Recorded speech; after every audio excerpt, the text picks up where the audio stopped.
Hello and welcome back to First Amendment Congress 2021. Thanks so much for joining us for our third and final panel discussion of the day. Thank you so much for being with us throughout this morning. It's been a really great conversation about the First Amendment, freedom of speech, other freedoms as well, and where they intersect with students. I will say, if you are watching this live with us today, excellent. This video will be archived on YouTube and on our Facebook page or Facebook group. I will also go in later and divide it out into individual sections. So if you happen to want to share this with someone or watch it later, hanging out on Friday night with a bowl of popcorn and some panel discussions about the First Amendment is how I like to spend my time. You are certainly welcome to, and those will all be on the FOI Oklahoma YouTube channel. All right, so our third panel today, we have some illustrious guests who I'm going to bring on here one at a time. First is Melvin Hall. Melvin is an attorney who represents the NAACP of Oklahoma. Good morning, Melvin. Morning. Thanks for being here. Also joining us is Abby Henderson, who is a partner at Movement Catalyst. They're a group based in D.C., although I will say she's a former Oklahoman, and we all know that once you're an Oklahoman, you're always an Oklahoman. So welcome, Abby. And then also joining us is Ellie Page, who's with the International Center for Nonprofit Law. I'll bring Ellie on. They track a lot of anti-protest legislation around the country, and so we're excited to hear her information and thoughts on stuff today. Welcome, Ellie. Hi, Andy.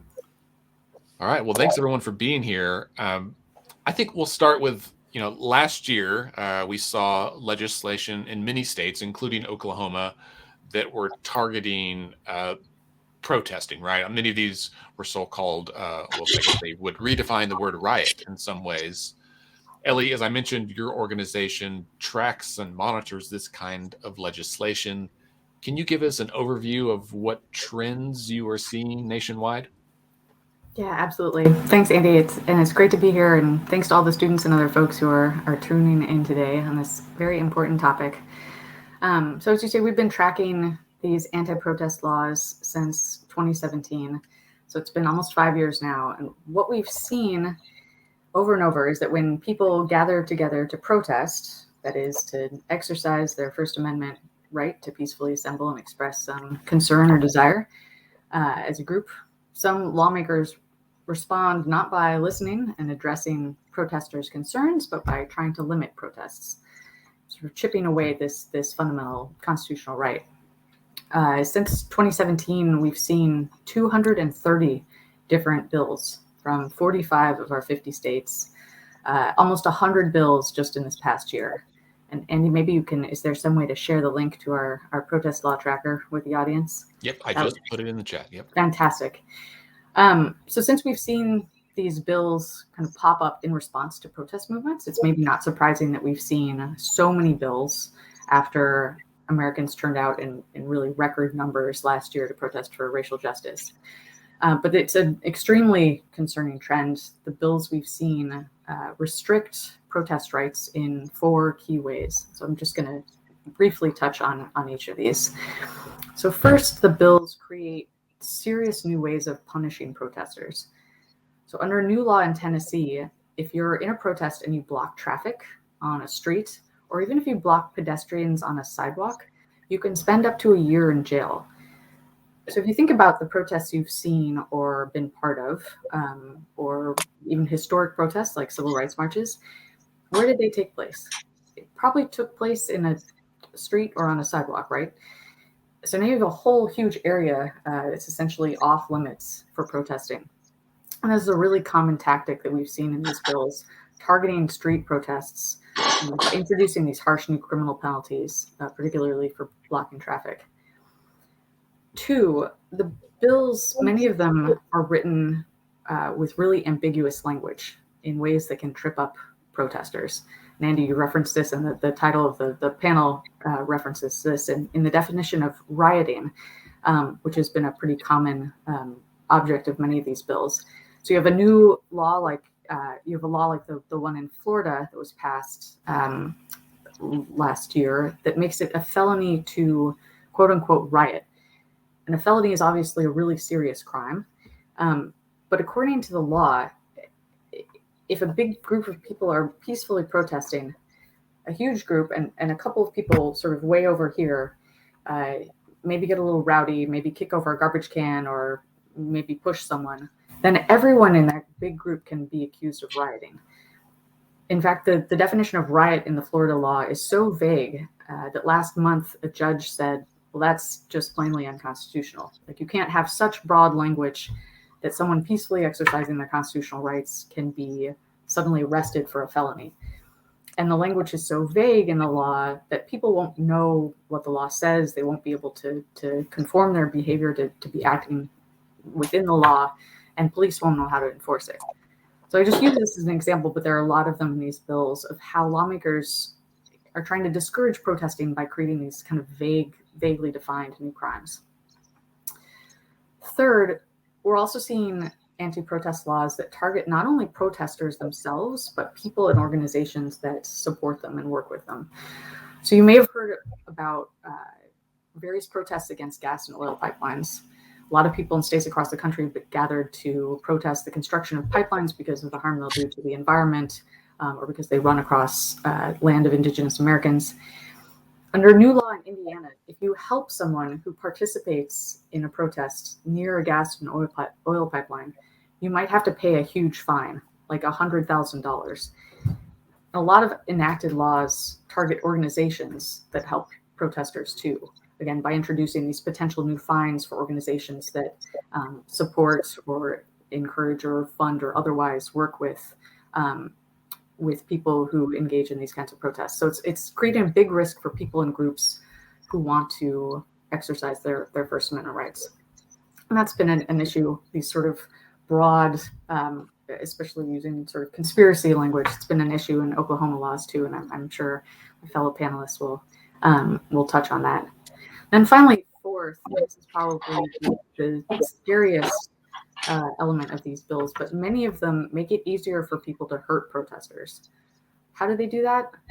Well, for example, a law in Iowa says that if someone drives their car into a group of protesters, maybe they hurt someone, maybe they even kill someone, the law says that in some circumstances, the driver can't be sued. There's a similar issue under Oklahoma law and a new law in Florida. This is especially kind of horrific because there have been a lot of incidents, especially recently, of people ramming their cars into protests. Since the start of the George Floyd protests, over 130, this has happened over 130 times. It's injured over 100 people and killed 3 people. And if you have a law that protects someone that does that, then maybe it happens more often because people have this sense that the state will take their side. And meanwhile, people who would otherwise turn out to a protest say, well, I don't want to risk being hit by a car, so I'm just going to stay home. So it's just a quick summary of what we've seen in these bills and why they're so concerning, creating really extreme criminal punishments for protesters, using vague language in ways that can cover peaceful and constitutionally protected protest activity, kind of casting a wide net, so you're targeting not only protesters, but people and organizations that help them, and making it easier for people to hurt and even kill protesters without facing civil consequences. So it's extraordinarily concerning. I mean, protest is obviously so essential to our democracy and essential to our history as Americans. So really troubling to see these efforts to chip away at a core constitutional right. Yeah. Man, I'm having flashbacks to our last legislative session here in Oklahoma where many of these laws were proposed and in some cases passed. And so we will talk more about several of these later in this panel. Abby, I want to kind of go to you next. Your organization essentially helps organizations strategize their advocacy and in some cases protests. On the ground, how do you see the effect of these laws on the public's willingness to exercise their First Amendment rights to free speech? Yeah, sure. I'm going to pick up right where Ellie left off. I mean, I think the core thing that these laws do, and even the discussion of these laws, Because as I think you know, and maybe people watching know, there were like 12 bills introduced in Oklahoma related to this topic. So even the kind of like public discussion about what the penalties might be can have a really huge chilling effect on people who are wanting to go out and make their voices heard. As Ellie said, you know, a traditional place for protest is the street or the sidewalk. And I think when there's the passing of these bills, the discussion of these bills, people are unsure about what actually got enacted. If they've heard about a broader set of things and punishments, they are unsure about how these laws will be enforced. And I think, you know, that is a really key point, because one thing we talk about when we talk about these protest laws is like many of the things that are a part of these discussions or are like the biggest red flags in these discussions are already illegal. Like what these bills do is create a platform for a conversation about things that like aren't really even problems. And then they provide cover for elected officials who want to make this their issue to pass laws that are more and more restrictive. So, you know, if you're a person who regularly, we're working with a big, you know, voting right, national distributed voting rights group, who I have had a conversation with one of their co-founders and legal counsels saying, like, when it comes to Florida, they've totally changed their strategy because they are predominantly black and brown people. They're worried about enforcement of the similar protest law that has passed, and they don't want their people, you know, taken to jail, number one, and they don't know like what charges really will come about from those laws. So I think we are unquestionably seeing kind of the difference in how people are thinking about risks when we're talking about these laws and how much they're willing to do. I mean, I'm very, you know, lucky to be doing this work in a place where, to Ellie's point about the difference in penalties, like when you block a street here in DC, the consequence is essentially getting the same thing as a parking ticket. You're in violation of a law that prohibits incommoding or blocking a street or blocking a sidewalk. And the penalty is $50. It's a fine, it's a citation. You can go and pay it. And it's very like, people are willing to take that risk when they're standing up for something that they really believe in. When we move in the opposite direction, where we're talking about felony charges and even like RICO claims, which Ellie alluded to, like conspiring to riot, people don't know. That's a totally different risk calculation than I'm okay to pay $50 and have this arrest on my record. I'm not willing to be a convicted felon, which, as we all know, has like all these different ramifications that like may or may not be legitimate. And it's just a whole different calculus for people. So I think more than anything, the chilling effect is what is really, really concerning about these laws, and we're seeing it in our work. Sure. Yeah. Yeah. A $50 ticket is a sharp contrast to some folks here in Oklahoma County who got charged with domestic terrorism, right? Yeah, Like exactly. An unequal application there. Yeah. Melvin, I want to go to you. Oklahoma House Bill 1674, which passed back in the spring and did several of the things that Ellie mentioned earlier, right? It has a component about protecting drivers who believe that they are in danger and are fleeing a so-called riot. And if they hit, injured, or killed someone, it also deals with blocking public roadways and the unequal penalties that we were just talking about. Can you give us maybe a better description of what the bill does? And then we'll talk about where things are at with it right now. Yes, thank you for having me. This is a very, very important topic because as the other panelists have indicated, the right to protest in the First Amendment is sacred. Many of the privileges that we enjoy today, the right to vote, equal employment opportunity, were all a part of protests and demonstrations, and that's what caused those laws to be enacted. So it's a very important topic, and but this particular House Bill 1674 contains all of those chilling effect provisions, but two in particular were the ones that we attacked in the lawsuit. And I'm happy to announce that on just last week, Thursday of last week, on the 27th, a federal judge here in Oklahoma granted our request for a preliminary injunction. So the law was supposed to go into effect yesterday on November 1st, and the judge has enjoined the law from going into effect, and we're very, very happy about that. Two of the provisions that caused the court to enjoin the enactment of this law was one, the conspiracy component, and that is that if an individual is found to have violated this act by, demonstrating and protesting in a way, then an organization that might, like the NAACP or some other civil rights organization that may have been involved in organizing the particular protest, they can be fined up to 10 times the amount, which is the amount of the fine in the statute was $5,000. So an organization could be fined up to $50,000.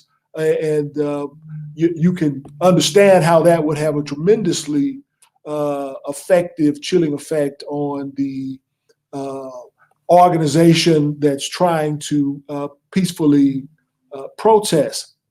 So that provision was enjoined by the preliminary injunction, mainly because conspiracy is the term conspiracy is not defined, and it's vague. And constitutional law states that if a provision in a statute is vague, so that it's not specific enough to inform the public as to what conduct would constitute, in this case, conspiracy, well, then it must be struck down because it's constitutionally vague. And that's the reason why the judge struck that particular conspiracy provision down, because it was not properly or specifically enough defined. The other aspect of the law that was struck down was the part relating to, again, obstructing traffic or obstructing the public or, blocking passage, which was previously discussed. That also was not defined enough in terms of what constitutes an obstruction, what constitutes blocking traffic, what constitutes interfering with traffic. And since that was not defined enough, was very vague, could be wildly interpreted by law enforcement, a law enforcement officer could construe any type of activity as being obstructing traffic or obstructing the roadway, including walking across the street. And for that reason, the court said it's too vague, it's not clear enough. No one can understand what that is, and therefore it gives law enforcement unfettered authority to construe any activity as being obstructing traffic. And so she enjoined that provision as well. And so none of those provisions will be enforced or implemented until there's a trial on the merits. So granting of a preliminary injunction does not mean that it's over. It just means that all activity is enjoined pending a trial, and we're going to have that trial. But we feel very good about the fact that there's nothing that they can say that hasn't already been said that's going to change what has occurred here with this statute. And we feel very confident that it will be permanently enjoined after a trial is conducted on the merits. Do we know when that trial is going to happen? Well, we're in federal court. So we have a status conference that is scheduled for next month, December 1st. And what happens is you go and meet with the judge, and then a scheduling order is implemented. And then there's a schedule in terms of discovery, more briefing, and then a trial date would be set after that. So I don't know when the case is going to be set for trial, but I would imagine it will be sometime next year. These cases take months and sometimes years to matriculate through federal court. So, but thankfully, during that entire time, this law will not be in effect, and demonstrations can go ahead on without the chilling effect that this law was, I believe, designed to implement to chill such protest. And one final comment on these types of laws, which, as was indicated, are being implemented all across the country. I think a better approach would be to address the issues that's causing the people to protest, rather than trying to chill and block and retard individual protests and demonstrations. So it appears to me that we're addressing this backwards. We want to quiet and suppress demonstrations, but what we should be doing is focusing on what is causing the people to go to the street, what is causing the people to demonstrate and protest. And until we do that, we're going to continue to have exercise of individual rights, and that's the right to protest as protected by the First Amendment. That's right. Yeah, you treating the symptom on the end, the protest is not going to ever get to curing what the underlying issue is. Correct. Ellie, now obviously Oklahoma's laws, as Melvin just said, are currently enjoined and thus cannot be used. In other states where similar legislation passed this year, do you know of any cases where they have been applied to individuals or organizations? Yeah, it's a great question. And unfortunately, we do not track the enforcement of these laws. It's actually, it's quite difficult to get that data because it's at a very local level. And oftentimes there are confidentiality issues. But we know that Oklahoma is not the only one, the only law that has been struck down as unconstitutional. As I mentioned, there's the Florida law as well, and I think it's indicative of just the wide net that these laws are trying to cast, and the really problematic tactics that they're using. Again, Florida was this law that introduced all kinds of new penalties, and a lot of them were focused around this sweeping definition of riot. Which, as I mentioned, was found just blanketly unconstitutional. So we're hopeful that those tactics, as more of these bills and laws are challenged in court, will keep them from being enforced. But as Abby said, I mean, once you have, it doesn't even take the bill becoming law on the books. Even just the discussion around the bill's language puts the possibility in people's minds that protest will put them in jeopardy of facing extreme criminal penalties or physical danger. Yeah.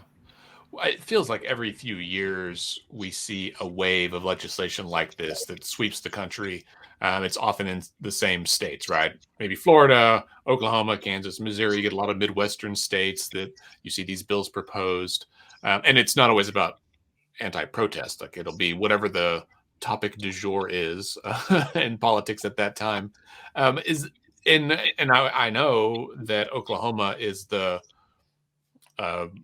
I don't know, victim is the right word, but we are the one of the states that has the highest percentage of what's called model legislation, or as we often say, copy and paste legislation, bills that are run here that were authored by a group elsewhere, and they run them in as many states as they can. And I think we have the highest, like, per capita number of model legislation bills that are proposed and adopted. Are, given the similarities in these bills and the different states you've been tracking, are they coming from the same place? Is there a group or a certain set of groups that are pushing these bills, or did they all spring up organically in individual states? Yeah, it's a great question. And we've seen in other contexts where these bills have been sort of word for word copied and pasted in various states. And we know that there are organizations, ALEC is one of them, that produces sort of model legislation that is very effectively spread around. In the context of the bills we've seen since the murder of George Floyd, we don't know that there's sort of actors who are proactively pushing model bills, but whether it's the sort of media coverage of what politicians are proposing, or just the introduction of bills in one state, which then lawmakers in another state say, oh, that's an idea that could get me on TV or whatever. We've definitely seen the same language used from state to state, and certainly the same tactics used. Sure. Abby, earlier you kind of talked about how people are becoming more wary, or at least aware, of these laws, and it is certainly having a chilling effect on speech. How are you, your organization, and those you work with, how are you responding to still, I will say, find ways to exercise someone's First Amendment rights without running afoul of these potentially harsh penalties that these types of laws allow? Yeah, like I said, I think, even though I'm a native Oklahoman, very proudly, I am lucky to do the movement support work that I do in a very favorable place. I think there are lots of reasons. One being that protesters here in the past in DC have been especially like proactively or reactively litigious when it comes to our law enforcement agencies here, of which there are 36.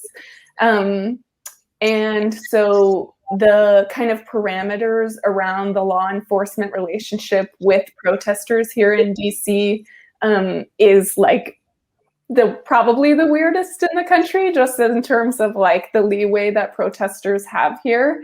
And I think additionally, we've been doing a lot of work with groups wanting to be at the White House lately. And there is, kind of this comms PR situation around like,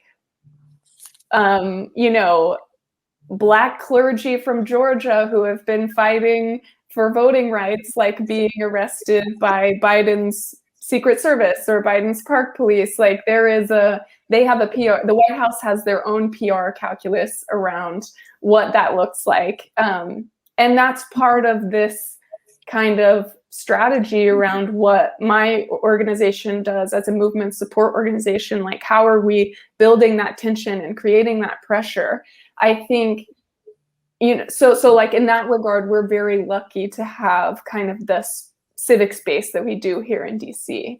I think in regards to states where these bills are being discussed or put into place, it's really difficult. And I have had a bunch of conversations with folks who are still in progressive spaces in Oklahoma around like whose responsibility is it to take up the charge to challenge these laws, like protest or otherwise? Like, who bears that burden, that risk? Because there are, as we have been discussing, can be extreme personal consequences without people like Melvin, who are doing proactive work to enjoin pieces of these legislation, like the other route to overturning these pieces of legislation is someone makes a personal sacrifice. And that's really hard to ask someone to do, because it's, I kind of came to protest work through strategic lawsuits against public participation, which are, when a corporation or other wealthy person sues civilly a protester. A lot of times, as Ellie was mentioning, like in the climate space, this happens a lot. And the ramifications of that are like emotional, financial, can be, the tentacles can spread very far in your life to be making that choice to take that risk. So I think that is a really tough conversation to have about how do we challenge these laws and who is in a place to challenge these laws, and are the right people bearing that burden. I mean, we can't pretend that these laws aren't being passed on the heels of the biggest, racial justice uprising of my lifetime. And, is it right for Black and brown people to be the people who have to challenge these laws? I'm not sure that it is. So that's something I definitely think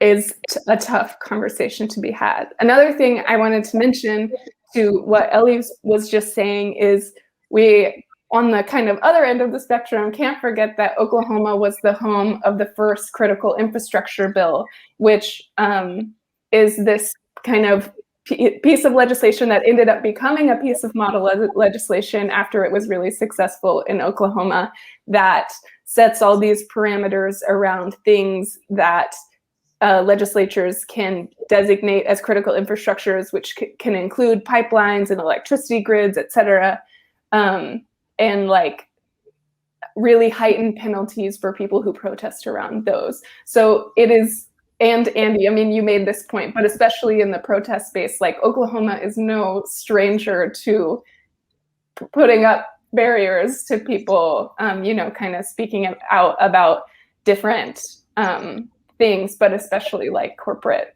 interests in Oklahoma, unfortunately. Yeah, sure. I mean, I think most people would agree that it makes sense in certain situations, like the strategic oil reserve that is based in Oklahoma. But when it's projects that haven't even been completed yet, like there's a whole different kind of calculus there that goes along with it. I want to, this whole event today, our First Amendment Congress is aimed at students, and it's about schools and the intersection with students in the First Amendment. So I want to talk a little bit about some school-related things and how these issues might connect. Specifically, one of the other laws that passed in Oklahoma this year addressed, we'll say, protesters, people interrupting public bodies, boards, city councils, school boards, that kind of thing, and criminalizing the interruption or the preventing these bodies from doing their work. Which at the face is, I mean, so often that's the point of the protest, right? Is to cause the public body to stop doing what they're doing and listen to the concerns of the people there. And I've only, seen it invoked or threatened a couple of times by elected officials, and it was probably not, it was probably against the group that didn't think that was going to happen to them. But specifically when it goes to school boards, we've seen the Biden administration issue some guidance about how to treat people who are, not just interrupting, but that are in some cases attacking or stalking school board members. How, Ellie, for you, is there an intersection for kind of your organization and stuff you monitor with what's happening specifically around school boards?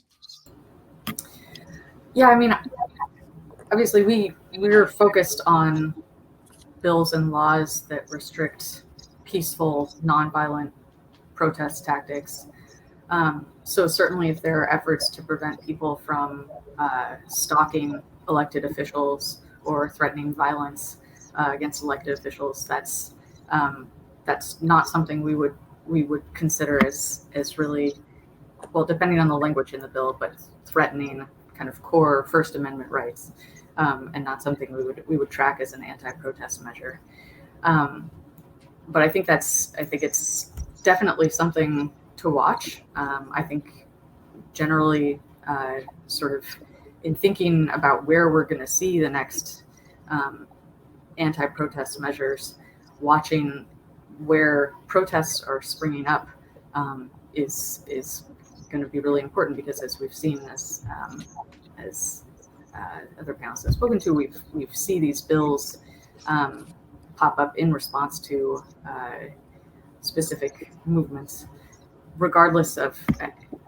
I mean, I would say that we generally see the bills in response to protests, maybe on one side of the political spectrum more than the other.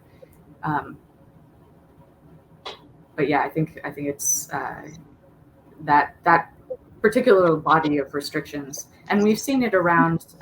We've seen this sort of in the COVID context beyond school boards. I think elected officials who are trying to impose COVID restrictions since the start of the pandemic have faced those kinds of. It's not really fair to call them protests, but really threatening, potentially violent behavior, which again is outside the scope of kind of protected constitutional activity. Sure. Yeah. No, I mean, I think what I've seen at school boards here may be disruptive, but it's not been scary. But certainly there are dozens or hundreds of reports around the country from folks that there was a Washington Post article earlier this weekend, I think, that detailed some of those. That was truly horrific. I mean, it was very scary. Melvin, go to you to specifically about Oklahoma stuff. If there are, let me think how to phrase this. I guess my question is, from your perspective, your familiarity with this issue, and not asking to give legal advice, but how would you recommend to Oklahomans who are passionate about a cause and are interested in joining with a protest or organizing a protest of some kind? Are there, I don't know, best practices that they should adhere to before kind of embarking on that endeavor? Yes, I'm glad you brought that up, because I think that one thing we have to understand, and for the young people, the students who are watching this broadcast need to understand, is just because it does not affect you directly, it does affect you indirectly. And I think there's a disconnect that we've got to reconnect, and that is that a lot of individuals, particularly we're talking about Oklahoma, don't feel that they have any sort of skin in the game, because whatever the particular issue may be is not affecting them directly.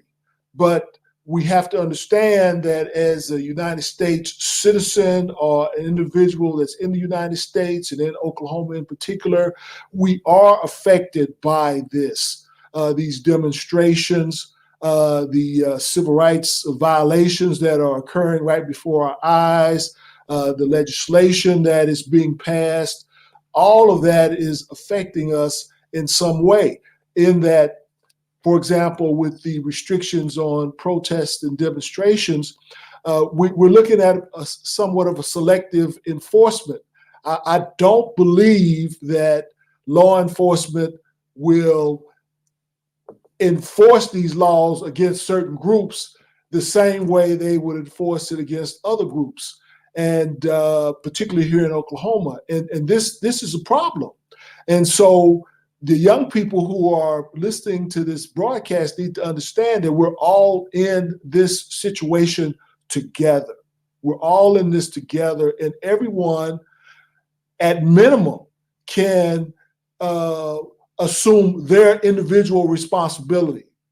And that is, when you can say something, you should. If you can write something, you should. If you can go out into the field, into the streets, into your community and make your voice known on an issue, you should do that. I mean, there's with social media the way it is today, and the ability to get the word out more universally, everyone, I think, can impact this. We tend to only care and concern ourselves with matters that affect us directly, or our family directly. But we really need to get away from that and realize that that's not the case. We're all affected by what's happening. And I'm particularly pleased at the level of outrage and outcry with the murder of George Floyd. I mean, that actually changed the system in a significant way. It also had some negative impacts in terms of all of these laws that are designed to chill demonstration and chill protest. And I certainly agree that even having a discussion about these laws has a chilling effect. And that's the idea.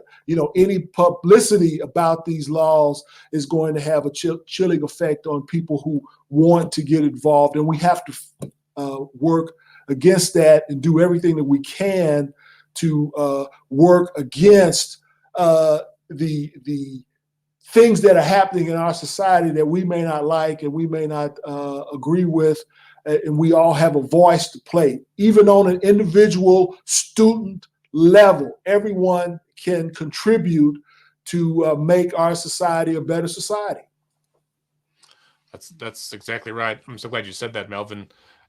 Several years ago, I led a group of people to the state capitol to advocate for some state budget issues, and one day we had a group of students who decided to march to the Capitol from their high school in the cold, carrying their backpacks and band instruments, and many of their parents came too, and they had no fear. Like, they knew why they were coming. It was very clear, and they had a willingness to, I think, engage with lawmakers in ways that a lot of grown-ups don't. And it was a refreshing experience to see so many high school students, both here and around the city, who really cared about those issues. And so that's right. Even if you think it might not affect you directly, it certainly will. That's a good lesson. Ellie, as we move into 2022 and new state legislative sessions, are we going to expect another round of similar bills? Do you know what we should be on the lookout for? I mean, I think we can see potentially a number of the bills that maybe didn't get passed this legislative session in states where those bills carry over, them continuing to pop up around quote unquote rioting and around blocking traffic and the like. And then I think a lot will depend on where we see high profile protests in the next few months, whether it's around, I don't know, there are sort of controversial cases at the Supreme Court around abortion, gun rights, et cetera, whether that sparks the next protest movement or whether it's something COVID related or what that looks like. I think that will determine a lot of what we see in the state legislatures next year. Super, thanks. Abby, as we kind of near the end of our time for this morning, any sage words of advice for students in particular who are at the point they're thinking about becoming active somehow, whether it's through protest or it's through some kind of advocacy, that are maybe stepping out of their comfort zone and are now nervous after listening to some of this? What's your advice for them? Yeah, I would say that get plugged into a group or make a group with your friends. I think when it comes to these things, there are kind of power in numbers, and there is power in the kind of story that can be told about young people standing up together. And that's really important and can play an important, role in the way that these laws play out and the way that they're enforced. I also think that getting involved, I wish that I would have gotten involved, with organizing when I was in high school. I think listening and learning and connecting to people who have a different story from you. I know, I had a pretty homogenous community in Oklahoma, and if I would have been willing to step out of my comfort zone and start organizing around issues that, as Melvin said, didn't affect me and my family directly, I think that can have a huge impact on an individual person, on a group of people who are thinking about getting together and speaking out, learning the stories of other people, learning about issues that affect your local community. I think a really good example of this is the Tulsa race massacre. As someone who grew up outside 15 minutes outside of Tulsa my entire life and didn't know about the race massacre until I was in college, the only way that happened was for certain communities to stay silent about something horrific that happened. And so, talking to people who don't look like you, who don't have the same situation as you, learning the history of Oklahoma beyond what you're taught in your Oklahoma history class. I had to go to law school and get a certificate in federal Indian law to really understand the Native history in Oklahoma. I think all of these things are really important, and getting started in your most curious years in high school can be hugely impactful for folks. Excellent. Thank you so much.